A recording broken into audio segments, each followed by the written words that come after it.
Hello, friends and neighbors.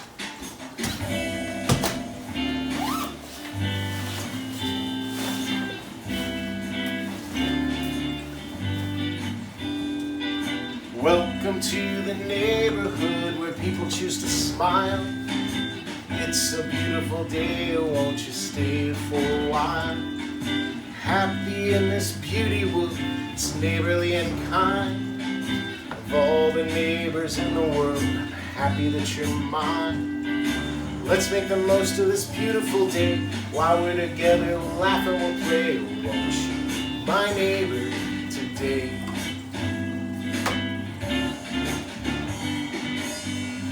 Hello, friends and neighbors. Thank you so much for choosing to spend some time with me in my neighborhood today. It is a beautiful day. We have some special friends with us today, and we have a very special visitor. But before we get started, let's say hi to Tommy the turtle. Hello, Tommy. He looks pretty hungry to me.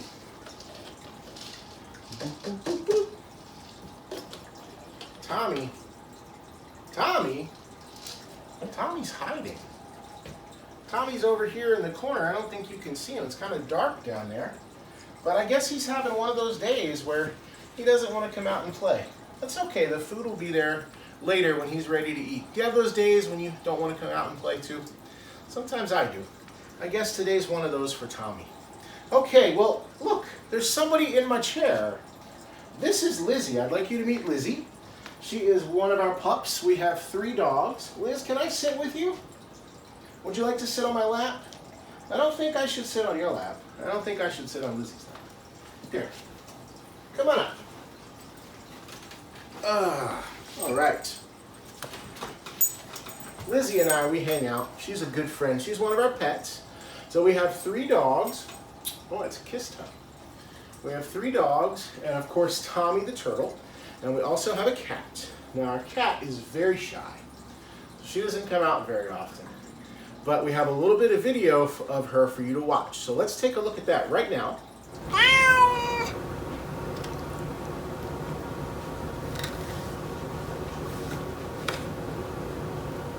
Zoe, she's an adorable cat.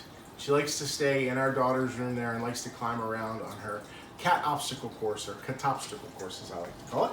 And here Nana has joined us. Nana is one of our other dogs, and last week you got a glimpse of Gypsy. Gypsy's kind of shy, but we're gonna see if we can get her to come out. A lot of times she'll come for a treat. So should we have a treat, girls? What do you think? All right. Lizzie, can you sit? Sit down. Very good, there you go. Good girl.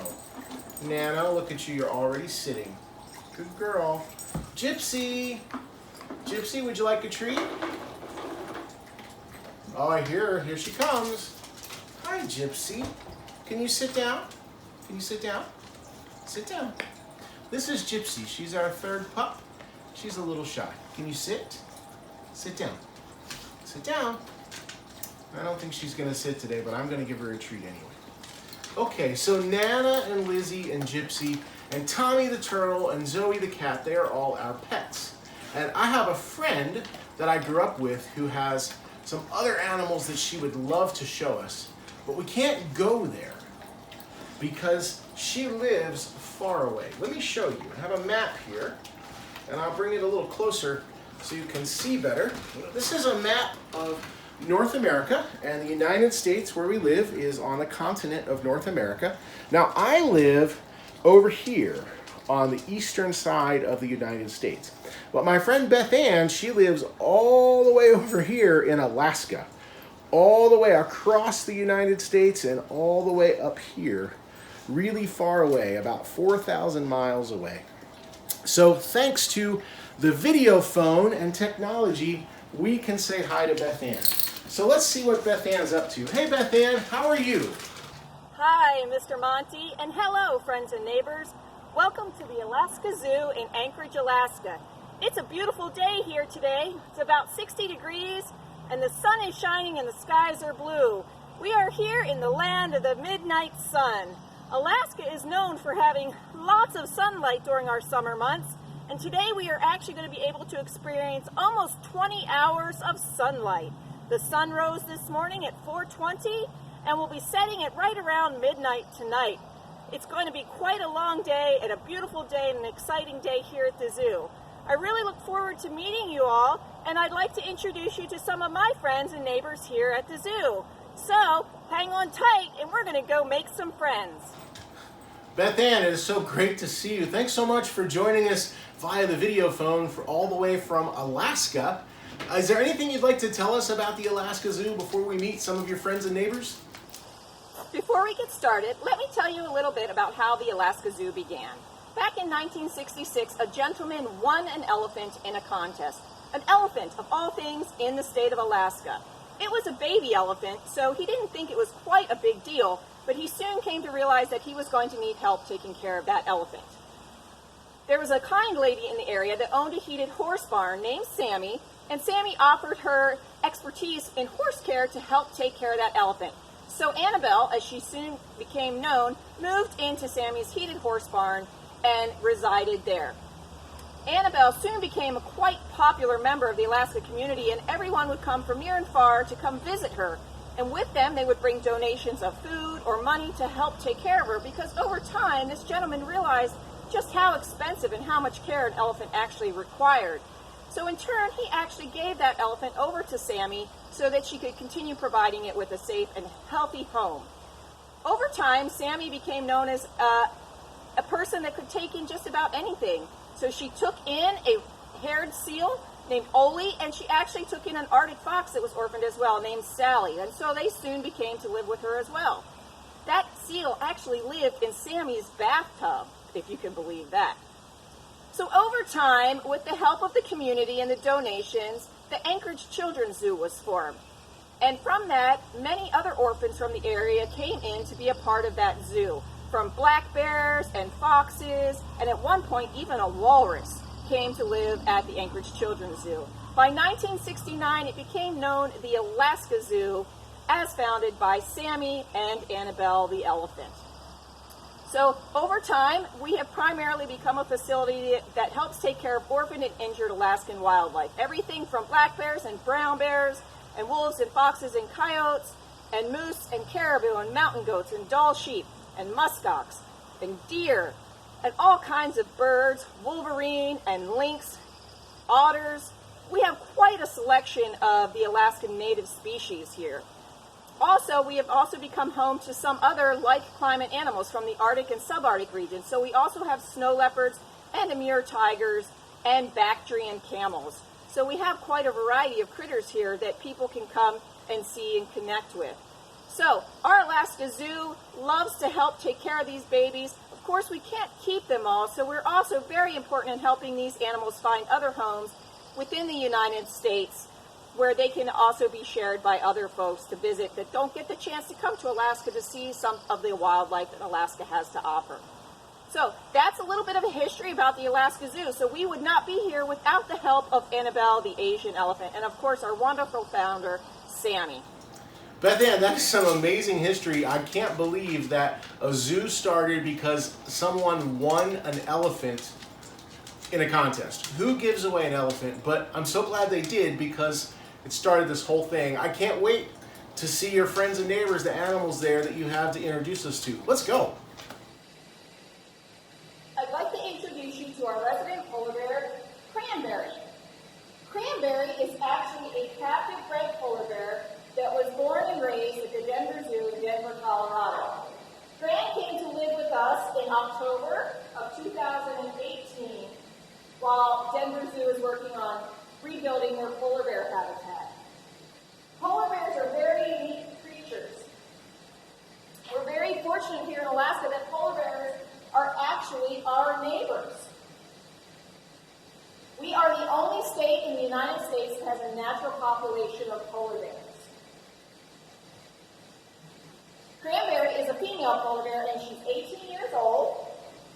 We're just going to move around here a little bit so that you can see her. Come on, Cran. Polar bears can live to be 20 to 30 years in captivity. The unique thing about polar bears is that while they appear to be white, they're really actually black skin. So the skin underneath, all of that hair is black, and then the hair that you see on the top of their coat is a translucent, kind of almost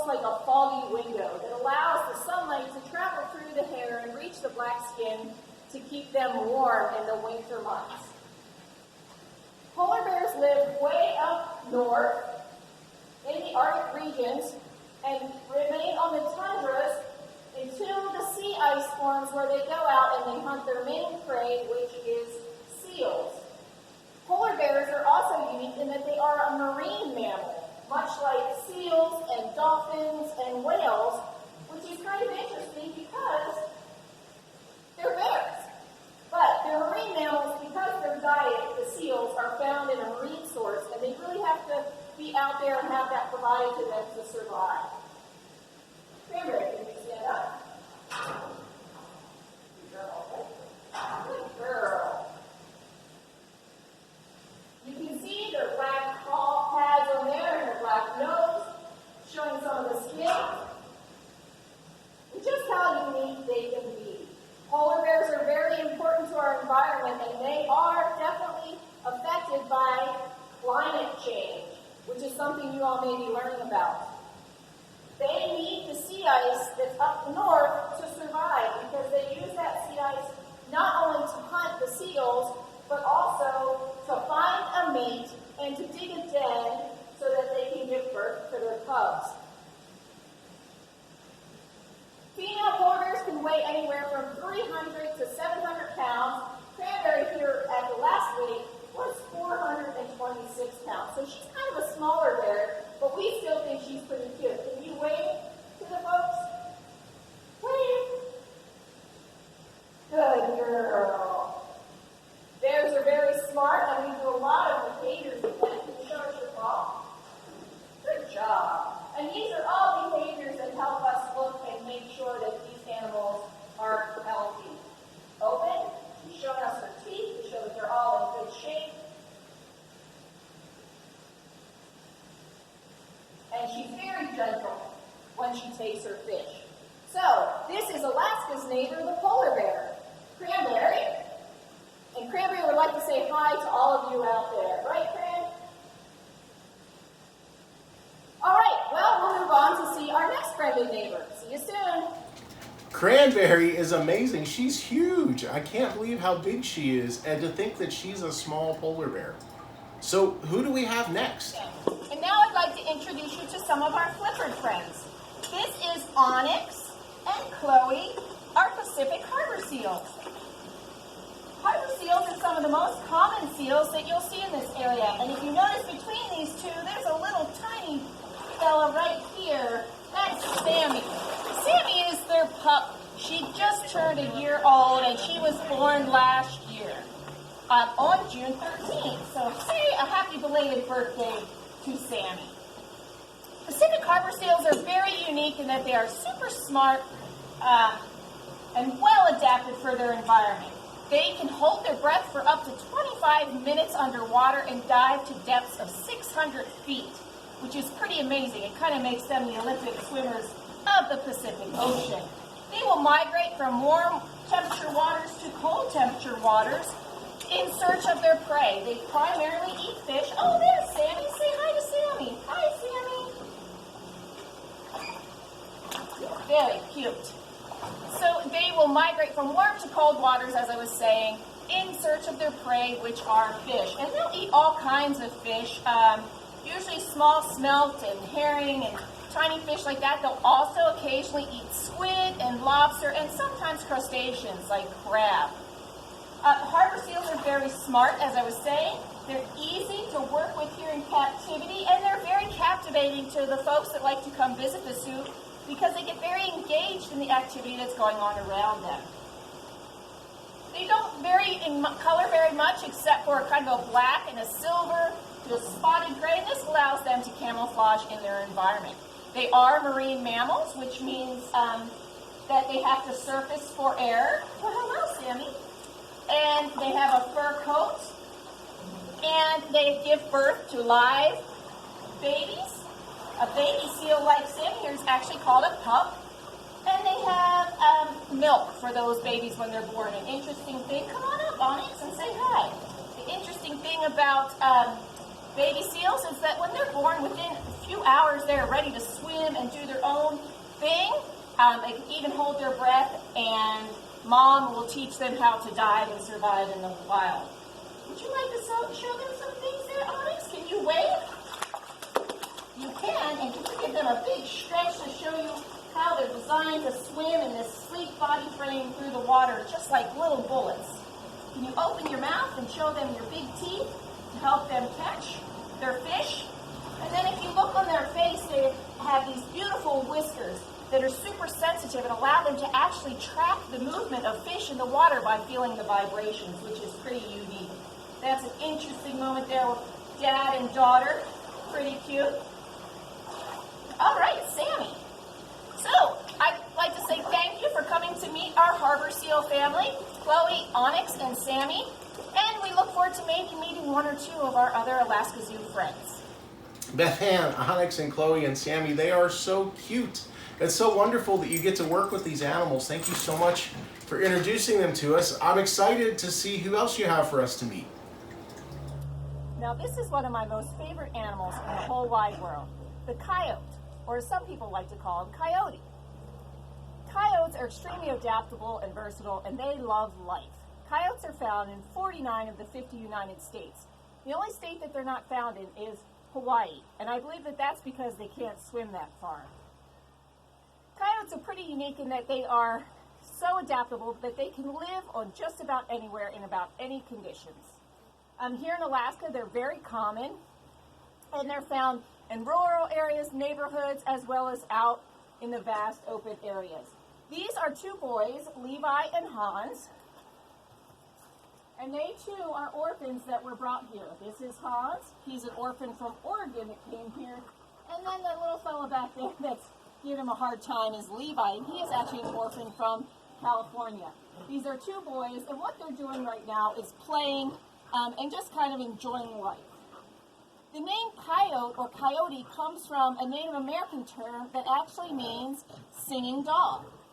They have many, many vocal ranges that they can do, and unlike wolves, they have a much different sound when they are trying to communicate with one another. They do not live in packs. They tend to live solitary, although the males and the females will breed and stay together forever. They breed and are permanent members of their family. They'll have pups, and then those pups will go off and start families of their own. So maybe, if we're lucky, we'll see if we can get these coyotes to sing for us. So pardon my voice, because I'm not a great singer, but these coyotes are. So let's see what we can do. Levi and Hans, come sing for our friends. Are you ready? Say, bah, bah.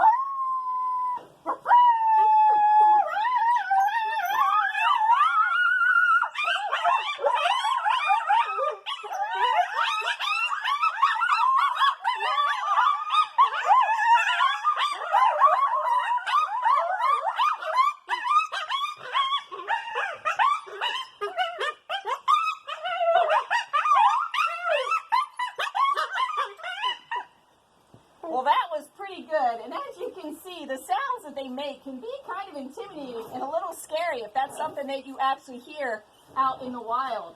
But it's pretty musical, and when you hear lots of coyotes together, it's pretty amazing. And one coyote can actually make it sound like it's more than one. So again, coyotes are our neighbors here in Alaska, and they're probably neighbors of yours too, wherever you live, unless you're in Hawaii. In which case, I'm sorry that you don't get to enjoy this fun and crazy canine that is one of my absolute favorite animals. Okay, Levi and Hans are amazing. I've never heard a coyote sing, I don't think. That's so fantastic that you can get them to sing with you, Beth Ann. Thank you for demonstrating that for us. I had no idea that coyotes live in 49 of the 50 states. And you sort of have me thinking, I bet if they could catch a boat, they'd probably live in Hawaii as well. Well, thank you so much for sharing your friends and neighbors with us at the Alaska Zoo and spending some time with us today, Beth Ann. It's been so great to see you. You're welcome, Mr. Monte, and thank you for inviting me into your neighborhood. I had a really great time meeting some new friends and reconnecting with some old ones. I had a really good time as well sharing my neighborhood with you. So, if you'd like to learn more about your new friends and neighbors here at the Alaska Zoo, you can check out our website at alaskazoo.org. But in the meantime, please remember that it's never goodbye, it's always see you later, or as we like like to say here at the Alaska Zoo, toodaloo, caribou! What an amazing thing meeting Beth Ann's friends and neighbors there at the Alaska Zoo. And how wonderful it is that we got to spend some time with her through the technology of the video phone. And it's been fun introducing you to our pets as well. And I wanted to introduce you to Tommy now that he was ready to come out and play. So you've met our dogs, Lizzie and Nana and Gypsy, and you got to see our cat, Zoe. Well, this is Tommy. He is an aquatic turtle, and he's what's called a yellow slider. I'm not sure if he's a yellow-eared slider or yellow-bellied slider. And he has this protective shell, and the shell grows with him. As he gets bigger, the shell gets bigger as well, and he can go inside of that shell for protection. He can't close it like a box turtle, which is actually a tortoise can, but he can still go inside of there to be protected. And so he's got his feet, he can tuck his back feet and his tail in, and he can tuck his head in pretty far. All right, Tommy, can you wave to the friends? Say hi.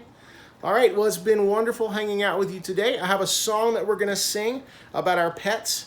I would love to see pictures of your pets and the animals that live close to you as well. Let me put Tommy back in his tank. We'll sing a song, and then it'll be time to say goodbye.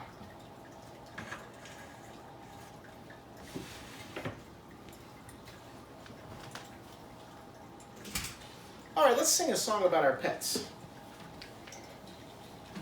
Maybe you could make a song about your pets as well. Do you ever create songs? I like to create songs.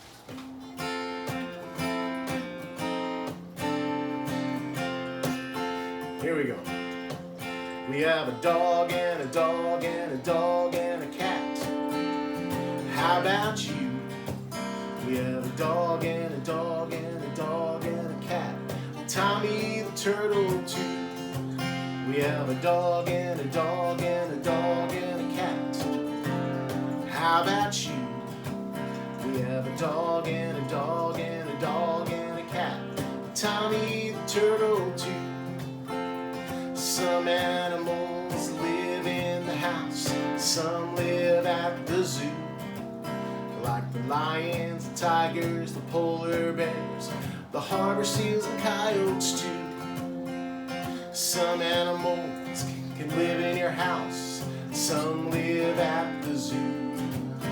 Like the lions and tigers and polar bears, coyotes and harbor seals too. We have a dog and a dog and a dog and a cat. How about you? We have a dog and a dog and a dog and a cat. Tommy the turtle too. Yeah, Tommy the turtle too. Oh yeah, one more. Tommy the turtle too. Thank you so much for taking time to hang out with me today in my neighborhood and getting to meet our pets and learning about the animals that my friend Beth Ann gets to work with and take care of there at the Alaska Zoo.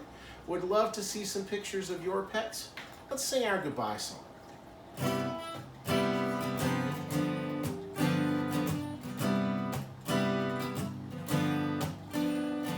Goodbye for now. Take care, my friends. Goodbye for now. I'll see you again. Let's all be good listeners. Let's lend a helping hand. Let's make the world better. Together we can. Goodbye for now. Take care, my friends. Goodbye for now. I'll see you again next time. And as my friend Beth Ann and her neighbors say in Alaska, toodaloo, caribou.